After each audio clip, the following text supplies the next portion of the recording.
নুসরাত ফুডে সবাইকে স্বাগত। আজকে আপনাদের মাঝে শেয়ার করব ঝাল ঝাল কবুতরের মাংসের রেসিপিটা। তেল দিয়ে দিয়েছি, প্রথমে দিয়ে দিচ্ছি তেজপাতা, গরম মশলা, এলাচ, দারচিনি, দিয়ে দিচ্ছি পেঁয়াজ কুচি।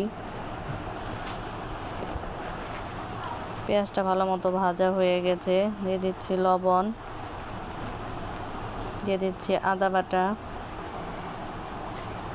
দিয়ে দিচ্ছি রসুন বাটা, দিয়ে দিচ্ছি জিরা বাটা। তো সবগুলো একসাথে ভেজে নেব। ভাজা শেষ, দিয়ে দিচ্ছি পানি, দিয়ে দিচ্ছি ধনিয়া গুঁড়া, দিয়ে দিচ্ছি হলুদ গুঁড়া, দিয়ে দিচ্ছি মরিচ গুঁড়া। তো মশলাটা কষানো শেষ, তেল উঠে গেছে, দিয়ে দিচ্ছি কবুতরের মাংসগুলো, ভালো মতো কষিয়ে নেব।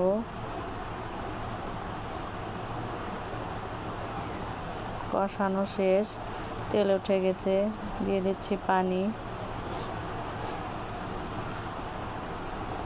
ঢাকনা দিয়ে ঢেকে দেব। দেখুন তরকারিটা সুন্দর হয়ে গেছে প্রায়। এখন দিয়ে দিব জিরা গুঁড়া, ভাজা জিরা গুঁড়া। তো কিছুক্ষণ কুক করে নেব।